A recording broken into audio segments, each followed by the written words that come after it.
মহারাষ্ট্রের ছোট্ট একটা গ্রাম। এই গ্রামে আমরা দেখতে পাই কুদ্দুস নামের একটা ছেলে তার বউ হালিমার কাছে এসেছে। বউ বললেও ভুল হবে, কেননা সে 2 বছর আগে তাকে তালাক দিয়েছে। 2 বছর আগে তালাক দিলেও এখন সে তার তালাক দেওয়া বউকে আবারও বিয়ে করতে চায়, আর তাকে ফিরিয়ে নিয়ে যাওয়ার জন্যই তার বাড়িতে এসেছে মুরব্বীদের সাথে কথাবার্তা বলতে। এখন আপনারা হয়তো ভাবতেছেন কি এমন হয়েছিল যে কুদ্দুস তার বউকে তালাক দিয়েছিল, আর এখনই বা কি হয়েছে যে সেই বউকে আবার সে নিতে যাচ্ছে। তাহলে চলুন একটু সেই বিষয়টা জেনে আসি। কুদ্দুস আর হালিমার যখন বিয়ে হয় তখন থেকেই হালিমার শাশুড়ি হালিমার সাথে খুব বাজে ব্যবহার করত। সব সময় সব ব্যাপারে তাকে কথা শোনাতো। এক কথায় বলতে গেলে সে হালিমাকে একদমই পছন্দ করত না। ছোট ছোট কথাতেই তাকে গালাগালি করত।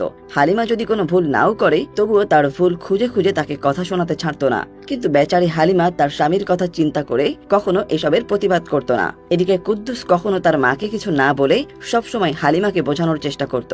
হালিমার শাশুড়ি যদি শুধু কথা শোনাতো তাহলেও হতো, সে তো রীতিমতো তার উপরে অত্যাচার করে। এই সব কিছুর সীমা ছাড়িয়ে একদিন সে হালিমার দিকে গামলা ছুড়ে মারে, ফলে তার মাথা ফেটে রক্ত বের হতে থাকে। বেচারি হালিমা ব্যথায় জোরে জোরে চিৎকার করে কাঁদতে থাকে। হালিমার এমন অবস্থা দেখে কুদ্দুসের খুব রাগ হয়ে যায়। কিন্তু আপনি আমি যা ভাবছি আমাদের গল্পের কুদ্দুস কিন্তু তা করে না। এই পরিস্থিতিতে একজন স্বামীর উচিত তার স্ত্রীর হয়ে প্রতিবাদ করা, কিন্তু সে তা না করে সে হালিমাকে তালাক তালাক তালাক বলে তার সাথে সম্পর্কটা শেষ করে দেয়। এরপর কুদ্দুস হালিমাকে নিয়ে বাইরে আসে। তার ক্ষত জায়গাটা বেঁধে দিতে দিতে সে বলে, হালিমা, আমি তোমাকে সত্যি খুব ভালোবাসি, কিন্তু আমার মায়ের প্রতিনিয়ত এই অত্যাচারের হাত থেকে তোমাকে বাঁচানোর জন্য এছাড়া আমার হাতে আর কোনো রাস্তা ছিল না। এজন্যই আমার তোমাকে তালাক দিতে হয়েছে। তুমি আপাতত কিছুদিনের জন্য তোমার বাড়ি চলে যাও। সবকিছু ঠিক হয়ে গেলে আমি আবার তোমাকে বিয়ে করে আমার সাথে নিয়ে আসবো। এই সবকিছু শুনে বেচারি হালিমা অনেক কান্নাকাটি করে। সে কোনোভাবেই যেতে রাজি হয় না, কিন্তু কুদ্দুস তবুও তাকে জোর করে তার বাবার বাড়ি পাঠিয়ে দেয়। এই ছিল হালিমা আর কুদ্দুসের আলাদা হওয়ার ঘটনা। আজ পুরো 2 বছর পর কুদ্দুস হালিমাকে নেওয়ার জন্য তার বাড়িতে এসেছে, কেননা 6 মাস আগে কুদ্দুসের মা মারা গিয়েছে। কুদ্দুস আবার হালিমার সাথে নিজের জীবনটাকে সুন্দরভাবে শুরু করতে চায়। সে হালিমাকে নিয়ে একটা ছোট্ট সুন্দর সংসার করতে চায়। সেই আশা নিয়েই মূলত সে হালিমার বাড়িতে এসেছে। এতদিন পর কুদ্দুসকে দেখে হালিমা আর তার মা অনেক খুশি হয়ে যায়। এই সবকিছু শুনে হালিমা ও তার স্বামীর সাথে আবারও নতুন একটা সংসার করার স্বপ্ন বুনতে শুরু করেছে। কিন্তু হালিমার বাবা এই ব্যাপারটায় রাজি হয় না। সে বলে, কোনো স্বামী যদি তার বউকে একবার তালাক দিয়ে দেয় তাহলে এভাবে সে আবারও তাকে বিয়ে করতে পারে না। তখন কুদ্দুস বলে, আমি তো হালিমাকে শুধু মুখে মুখেই তালাক বলেছি, কোনো কাগজে কলমে তো তাকে তালাক দেয়নি। তখন হালিমার বাবা বলে, সবকিছুর একটা নিয়ম কানুন রয়েছে। আচ্ছা, যা হয়েছে হয়েছে, তুমি একটু অপেক্ষা করো। আমি গ্রামের মুরব্বীদের কাছ থেকে এই বিষয়টা সম্পর্কে জেনে তোমাকে জানাচ্ছি। আমার আগে জানতে হবে এখন আমাদের কি করা উচিত। তো পরের দিন হালিমার বাবা তার এক বন্ধুকে সব কথা বলে। সে বলে, আমার জামাই আমার মেয়েকে তালাক দিয়েছিল, এখন সে তাকে আবারও বিয়ে করে তার ঘরে নিয়ে যেতে চায়। এটা কি আসলেই সম্ভব? আর যদি সম্ভবই হয় তাহলে কিভাবে সম্ভব? হালিমার বাবার বন্ধু এই সব কিছু শোনার পরে তাকে সেই গ্রামের একজন মাওলানার কাছে নিয়ে যায়। তারপর তার কাছে গিয়ে সব ঘটনা খুলে বললে এর সমাধান জানতে চায়। মাওলানা সবকিছু শুনে বলে, কি জামানা আসলো, একটু কিছু হলেই পুরুষ মানুষ তার বউকে তালাক দিয়ে দেয়। এটা করা খুবই অন্যায়। যদি কোনো পুরুষ তার বউকে তালাক দিতে চায় তাহলে প্রথমে তাকে একবার তালাক বলার পর 1 মাস সময় দেওয়া উচিত, সেই সাথে কিছু টাকাও। এই 1 মাস সময়ের মধ্যে যদি তাদের মধ্যে সবকিছু না ঠিক হয় তাহলে আরেক মাস পর সেই লোক তার বউকে দ্বিতীয়বার তালাক বলতে পারে। বর্তমান সময়ে তো লোকজন দ্বিতীয়বার তালাক বলেই সম্পর্ক শেষ করে ফেলে। এরপর মাওলানা আবারও বলে, যদি আপনার জামাই আবারও আপনার মেয়ে হালিমাকে বিয়ে করতে চায় তাহলে হালিমাকে অন্য একজন পুরুষের সাথে বিয়ে দিতে হবে, আর হালিমাকে তার নতুন স্বামীর সাথে এমন ভাবে থাকতে হবে যেমন ভাবে স্বামী স্ত্রী থাকে। এরপরে হালিমার দ্বিতীয় স্বামী হালিমাকে নিয়ম মেনে তালাক দেবে। এইভাবে 3 মাস পর হালিমার দ্বিতীয় স্বামীর কাছ থেকে পাওয়া তালাক গ্রহণযোগ্য হবে। এরপরেই হালিমা কুদ্দুসকে আবার বিয়ে করতে পারবে। আর এর মধ্যে যদি হালিমা প্রেগনেন্ট হয়ে যায় তাহলে বাচ্চা জন্ম নেওয়ার পরেই দ্বিতীয় স্বামীকে তালাক দিয়ে সে তার প্রথম স্বামীর কাছে যেতে পারবে। আসলে এই নিয়মের একটা কারণ আছে।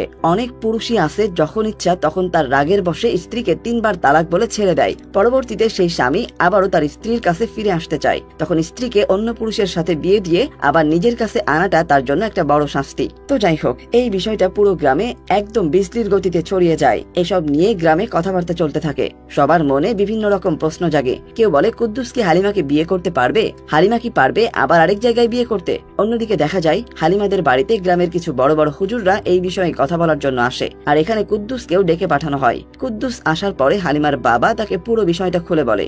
এইসব কথা শুনে তো কুদ্দুসের একদম মাথা ঘুরে যাওয়ার মতো অবস্থা।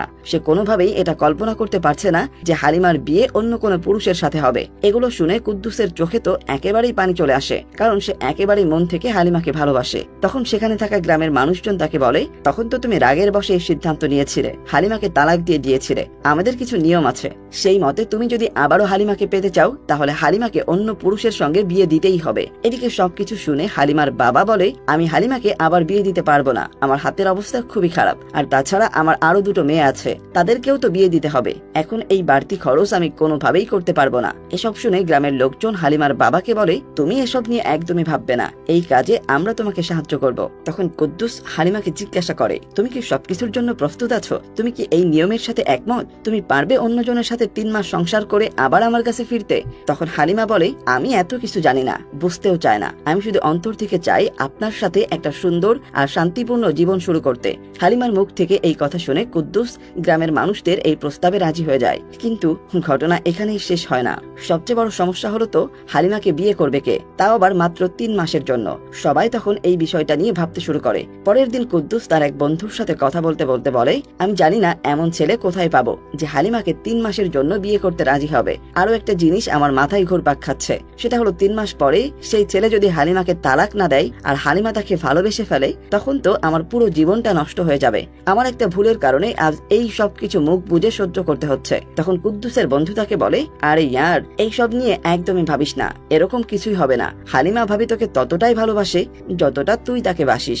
এদিকে গ্রামের সেসব গণ্যমান্য ব্যক্তিরা হালিমাদের বাড়িতে গিয়ে হালিমার বাবাকে ছেড়ে পাওয়া গেছে কিনা সেই সম্পর্কে জিজ্ঞাসা করে। তখন হালিমার বাবা বলে, এখন পর্যন্ত সেরকম কোনো ছেলে পাওয়া যায়নি। তখন সেখানে থাকা একজন লোক বলে ওঠে, আমরা একটা কাজ করতে পারি, আমরা হালিমার সাথে আমাদের গ্রামের মাওলানাকে বিয়ে দিতে পারি। আমার বিশ্বাস এই পরিস্থিতিতে মাওলানা আমাদেরকে সাহায্য করবেন, আর এই পুরো গ্রামে তার মতো ইমানদার আর সৎ মানুষ আর একটাও নেই। এই প্রস্তাব সেখানে থাকা সবারই পছন্দ হয়, আর এই জন্য পরের দিন সকালবেলা তারা সবাই মাওলানার কাছে যায়। মাওলানার কাছে গিয়ে বলে, আপনি কি আমাদেরকে একটু সাহায্য করবেন? আপনি রাজি থাকলে হালিমাকে আমরা আপনার সাথে বিয়ে দিব। 3 মাস পর আপনি তাকে আবার তালাক দিয়ে দেবেন। যেহেতু মাওলানা একজন ইমানদার ব্যক্তি, তাই সে কন্যা দায়গ্রস্ত পিতাকে বিপদ থেকে মুক্ত করার জন্য এই প্রস্তাবে রাজি হয়ে যায়। পরের দিন থেকেই বিয়ের প্রস্তুতি শুরু হয়ে যায়। কুদ্দুস নিজেও সেখানে থেকে বিয়ের কাজে সাহায্য করে। তার মনের ভিতর শুধু একটা বিষয় ঘুরছে, আর সেটা হলো তাড়াতাড়ি করে বিয়েটা হয়ে যাক, আর তারপর 3 মাস দ্রুত চলে যাক, তাহলেই আমি আমার হালিমাকে আবার নিজের করে ফিরে পাবো। এদিকে বিয়ের আগ দিয়ে হালিমা কুদ্দুসকে জিজ্ঞাসা করে, আমি কিভাবে একটা অন্য পুরুষের সাথে থাকবো, কিভাবে আমি একটা অন্য পুরুষের সঙ্গে একই বিছানায় ঘুমাবো। কুদ্দুস হালিমার কষ্টটা বুঝতে পারছে, কিন্তু অসহায় কুদ্দুসের এই নিয়ম মেনে নেওয়া ছাড়া আর কোনো উপায় নেই। তাই সে হালিমাকে বোঝায় আর বলে যে, হালিমা, তোমার যদি আমার সঙ্গে পুরো জীবন কাটানোর ইচ্ছা থাকে তাহলে তোমাকে কষ্ট করে হলেও এই সব কিছু মেনে নিতে হবে। মাত্র তো 3 মাসের ব্যাপার, দেখতে দেখতেই কেটে যাবে, আর এরপর তো আমরা দুজন আবার একসঙ্গে থাকবো সারাজীবনের জন্য। এভাবে বোঝানোর পর হালিমা তার কথা বুঝতে পারে আর মাওলানার সাথে বিয়ে করতে রাজি হয়ে যায়। এভাবেই হালিমা আর মাওলানার বিয়েটা হয়ে যায়। অন্য সব বিয়েতে যেমন বিয়ের পরে মেয়েরা তার স্বামীর ঘরে চলে যায়, ঠিক তেমন ভাবে হালিমাও মাওলানার ঘরে চলে যায়। বিয়ের প্রথম রাতে মাওলানা হালিমাকে বলে, যদি তোমার এই নিয়মটা মানার ইচ্ছা থাকে তাহলে আমাদেরকে একেবারে সত্যিকারের স্বামী স্ত্রীর মতনই থাকতে হবে। সেভাবে থাকতে পারলে এই নিয়মটা আল্লাহর কাছে গ্রহণযোগ্য হবে। অন্যদিকে কুদ্দুসের অবস্থা খুব খারাপ হয়ে গেছে। তার ভেতরটাই একটা অস্থিরতা কাজ করছে। সে কোনোভাবেই মেনে নিতে পারছে না তার বউ, মানে যাকে সে মন প্রাণ দিয়ে ভালোবাসে, সে হালিমা অন্য একটা পুরুষের সঙ্গে রাত কাটাচ্ছে। তো যাই হোক, পরের দিন সকালবেলা মাওলানার ঘরে একজন মহিলা আসে। মহিলাটা হালিমাকে বলে, মা, তুমি একদম চিন্তা করো না, মাওলানা খুবই ভালো লোক, সে কখনোই তোমার সঙ্গে এমন কিছু করবে না যা তোমার খারাপ লাগবে। আর এভাবেই চলতে চলতে পুরো একটা মাস কেটে যায়। নিয়ম মতে বিয়ের 1 মাস পুরো পার হওয়ার সাথে সাথেই একজন মহিলা হালিমার প্রেগনেন্সি চেক করতে আসে। চেক করা হয়ে গেলে সে বাইরে এসে সব গ্রামের লোকজনদেরকে বলে যে হালিমা প্রেগনেন্ট না। এই কথা শোনার পরে মাওলানা সব লোকজনদের সামনে হালিমাকে একবার তালাক বলে দেয়, যেটা শোনার সাথে সাথেই কুদ্দুস আর হালিমা একজন আরেকজনের দিকে তাকিয়ে মুস্কি হাসে। তাদের দুজনকে বেশ খুশি দেখাচ্ছে, কেননা তারা এই নিয়মের একটা বড় স্টেপ পার করে ফেলেছে। এখন আর মাত্র 2 মাস বাকি আছে। এদিকে আমরা মাওলানাকে দেখতে পাই যে কিনা যথাযথভাবে স্বামীর দায়িত্ব পালন করে চলেছে। হালিমার কোনো জিনিসের প্রয়োজন হলে সে সেটা পূরণ করে দেয়। অন্যদিকে হালিমা যে এই ঘরটাকে কয়েকদিন আগেও একটা জেলখানা মনে করত, সেও এখন এই ঘরটাকে নিজের মনে করতে শুরু করেছে। মাওলানা তার প্রতি এত কেয়ারিং, তার ভালো ব্যবহার হালিমাকে তাকে নিয়ে ভাবাতে বাধ্য করেছে। পুরো গ্রামে মাওলানাকে সবাই খুব সম্মান করে। সে খুবই ভালো আর সৎ একটা মানুষ। দূর দূর থেকে মানুষজন তার কাছে সমস্যা নিয়ে আসে সমাধানের আশায়। না চাইতেও হালিমা এই সবকিছু দেখে শুনে মাওলানার প্রতি একটু একটু করে দুর্বল হতে থাকে। অন্যদিকে মাওলানা হালিমার ভদ্রতা আর বিনয়ী ব্যবহার দেখে একটু একটু করে তাকে ভালোবাসতে শুরু করেছে। শুধুমাত্র নিয়মের জন্য করা একটা বিয়ে এখন দুইটা হৃদয়ের মধ্যে যোগসূত্র তৈরি করতে শুরু করেছে। তারা দুজন নিজেদের মধ্যে বেশ সুন্দর সময় কাটাতে থাকে। আর এভাবেই দ্বিতীয় মাস কেটে যায়। সেই মহিলাটা আবারও হালিমার কাছে এসে তার প্রেগন্যান্সি চেক করে আর তারপর সবাইকে বলে যে হালিমা এখনো প্রেগনেন্ট না। এই কথা শুনে মাওলানা আবারও সবার সামনে হালিমাকে দ্বিতীয়বারের মতো তালাক বলে, যেটা শুনে কুদ্দুস খুব খুশি হয়ে যায়, কেননা আর মাত্র একটা মাস বাকি আছে। কিন্তু এটা কি ঘটলো? হালিমা এবার একটুও খুশি হতে পারছে না। তার মনের ভিতর একটা অদ্ভুত ধরনের অনুভূতি কাজ করছে। সে নিজেও এই অনুভূতিটা কিসের বা কেন হচ্ছে সেটা বুঝতে পারছে না। তবুও সে কাউকে কিছু না বলে চুপ করে থাকে। সে চুপচাপ তার ঘরে চলে যায়। কুদ্দুস বিষয়টা লক্ষ্য করে ঠিকই, কিন্তু খুব একটা এটা নিয়ে মাথা ঘামায় না, কেননা সে এখন এটা ভেবে খুশি যে মাত্র এক মাস পর সে তার ভালোবাসার মানুষকে আবারও তার ঘরে তুলে নিতে পারবে। আর এজন্যই কুদ্দুস এক মাস আগে থেকেই তার ঘরে রংচং করতে শুরু করেছে। তো একদিন হালিমার বাসায় তার দুই বোন তার খোঁজ খবর নেওয়ার জন্য আসে। তারা দুজন আসার পর হালিমা তাদের দুজনের কাছে শুধু মাওলানার গল্পই করতে থাকে। এই যেমন সে কতটা ভালো, কিভাবে তার এতটা খেয়াল রাখে, কিভাবে তার ছোট বড় সব চাওয়াগুলো পূর্ণ করে, এই সব কিছু। হালিমার মুখ থেকে মাওলানার এত গল্প শোনার পরে তার বোনরা বুঝে যায় হালিমা একটু একটু করে মাওলানাকে নিজের ভাবতে শুরু করেছে। ধীরে ধীরে এভাবেই চলতে থাকে। মাওলানা তার কাছে থাকা অল্প কিছু সময় তার ভেতরের সব ভালোবাসাগুলো হালিমার কাছে প্রকাশ করতে থাকে। আজকেই এই 3 মাসের শেষ দিন। আগামীকাল মাওলানা শেষবারের মতো হালিমাকে তালাক বলবে। রাতে মাওলানা হালিমাকে বলে, কাল আমি গ্রামের সবার সামনে তোমাকে তৃতীয়বার বা শেষবারের মতো তালাক বলবো, যার পর থেকে আমরা আর কখনোই একসঙ্গে হব না। এই কথাটা মাওলানা খুব মন খারাপ করে বলে। তাকে দেখে বোঝা যাচ্ছে তার ভেতরটায় তখন ঠিক কি চলছে। তখন হালিমা কাঁদতে কাঁদতে মাওলানাকে বলে, দয়া করে আপনি এই কাজটা করবেন না। আমি শুধুমাত্র আপনার সাথেই থাকতে চাই। আমি আপনাকে অনেক বেশি ভালোবেসে ফেলেছি। আমি আপনাকে ছাড়তে পারবো না। তখন মাওলানা তাকে বলে, আমিও তোমাকে অনেক ভালোবাসি, কিন্তু আমি পুরো গ্রামবাসীকে, তোমার বাবাকে, এমনকি কুদ্দুসকে কথা দিয়েছি। এখন যাই হয়ে যাক না কেন, আমি আমার কথার বরখেলাপ করতে পারবো না। আজকে সেই দিন চলে এসেছে। মহিলাটা আজকেও হালিমার প্রেগনেন্সি চেক করে। এবারও জানা যায় হালিমা এখনো প্রেগনেন্ট হয়নি। এই কথা শুনে কুদ্দুস খুব খুশি হয়। এরপর যখন মাওলানা মন খারাপ করে হালিমাকে শেষবারের মতো তালাক দিতে যাবে, ঠিক তখনই হালিমা তাকে তালাক দিতে নিষেধ করে আর চিৎকার করে বলে, আমি এই তালাক মানি না। হালিমার মুখ থেকে হঠাৎ করে এমন কথা শুনে কুদ্দুস সহ গ্রামবাসীরা সবাই অবাক হয়ে যায়। তারা ভাবতে থাকে হালিমা এই কথাটা কিভাবে বলতে পারলো। তখন হালিমা তার মনের ভেতরের জমে থাকা কষ্টগুলো সবার সামনে বলতে শুরু করে। সে বলে, আপনাদের কি মনে হচ্ছে না যে আমার সাথে অন্যায় করা হচ্ছে? যখন আমাকে প্রথমবার বিয়ে দেওয়া হয় তখন কি কেউ একটাবার আমার কাছে এসে জিজ্ঞাসা করেছিল যে আমার এই বিয়েতে মত আছে কিনা? তবুও আমি ওই বিয়েটা করে নিয়েছিলাম। কুদ্দুসকে মন থেকে স্বামী হিসেবে মেনে নিয়েছিলাম, কিন্তু সে তার মায়ের ভয়ে আমাকে তালাক দিয়ে দিয়েছিল। সে আমাকে তালাক দেওয়ার আগে একবারও জিজ্ঞাসা বা আমাকে জানানোর প্রয়োজন বোধ করেনি। এরপর আবারও আমাকে বিয়ে দেওয়া হয়। শুধুমাত্র আপনাদের জন্য আমি বিয়েটা করতে রাজি হয়েছি, কিন্তু দেখেন আবারও আমার কাছে না জিজ্ঞাসা করেই এই বিয়ে থেকে আমাকে বের করে আনা হচ্ছে। এটা আপনাদের কেমন ধরনের বিচার? এরপর সে আবারও বলতে থাকে, প্রথমবার যখন কুদ্দুস আমাকে নিতে এসেছিল তখন যদি আপনারা আমাকে তার সঙ্গে যেতে দিতেন তাহলে সেখানেই এই বিষয়টা শেষ হয়ে যেত, কিন্তু আপনারা সেটা না করে আমার সাথে মাওলানার বিয়ে করিয়ে দিয়েছেন। আজ যখন আমি তাকে ভালোবেসে ফেলেছি ঠিক তখনই আপনারা আমাকে তাকে ছেড়ে দিতে বলছেন। যদি ভুল হয়ে থাকে তাহলে সেটা কুদ্দুস করেছে। সে এক ঝটকায় তালাক বলে দিয়ে সম্পর্ক শেষ করে ফেলেছে। সে তার মায়ের মুখের উপর একটা কথাও বলতে পারেনি, আর সে আমার জীবনটা তছনছ করে দিয়েছে।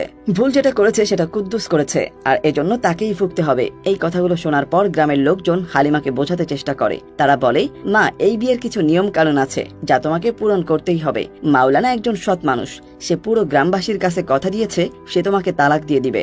বেশ কিছু সময় ধরে এরকম কথাবার্তা চলার পর মাওলানা যখন শেষবারের মতো তালাক দিতে যাবে ঠিক তখনই কুদ্দুস তাকে বাধা দেয় আর বলে, না না মাওলানা, আপনি তালাক দিবেন না। আপনি তালাক দিলে হালিমা আমার কাছে চলে আসবে ঠিকই, কিন্তু সে আমার কাছে থেকেও আমার হবে না। তাছাড়া সে কখনো আমাকে ভালোবাসতে পারবে না, কেননা সে আপনাকে ভালোবাসে। হালিমা ঠিকই বলেছে। আমি অনেক বড় ভুল করেছি। যেহেতু ভুল আমার, তাহলে সেটার শাস্তি তো আমাকেই পেতে হবে। হালিমা এখন আপনাকে চাই, আর আমার খুশি সেখানেই যেখানে হালিমা খুশি।